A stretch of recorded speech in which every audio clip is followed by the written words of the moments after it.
Lietuvos krepšinio federacija ir žinoma Lietuvos verslininko Bronislavo Lubio vadovaujama įmonių grupė pasirašė bendradarbiavimo sutartį ir tapo Europos krepšinio čempionato bei krepšinio federacijos rėmėja. Federacijos prezidentas Vladas Garastas ir Bronislavas Lubis džiaugiasi bendradarbiavimu.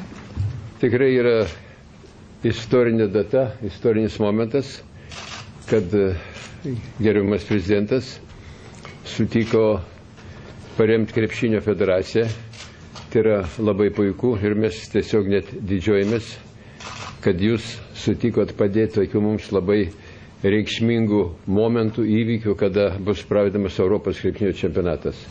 Mums yra, žinoma, garbė, kad mus krepšinio federacija pakvietė ir priėmė, kad mes galėtume būti dalyviais ir kažko tai prisidėti. Be abejo, tai nėra labai dideli pinigai tam visam katile, kurie bus reikalingi, bet jeigu visi po truputį įnešim, ir aš manyčiau, kad tai gali būti naudinga ir naudinga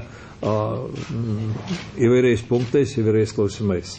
Sutarties pasirašymo dieną federacijos generalinis sekretorius Mindaugas Balčiūnas taip pat pristatė Lietuvoje vykstantį Global Games turnyrą, kurį organizuoja Dallaso Mavericks komanda. Birželio 24-28 dienomis Panevėžyje susigrums jaunimas iš Lietuvos, Argentinos, Kanados, Brazilijos, Jungtinių Amerikos valstijų ir Australijos. Krepšinio federacija ir susijęs krepšinis ir galim dar vieną puikų renginį, tai yra Global Games. Kaip žinote, 8 metus, netgi daugiau turbūt, šis turnyras, didžiulis turnyras jaunimo, geriausių pasaulio krepšinio komandų jaunimo turnyras vyko Dallase ir šiais metais sutiko pirmą kartą istorijoje šį turnyrą iškelti iš Amerikos, iš Jungtinių Amerikos valstijų ir labai džiugiu, kad šis turnyras vyks Lietuvoje.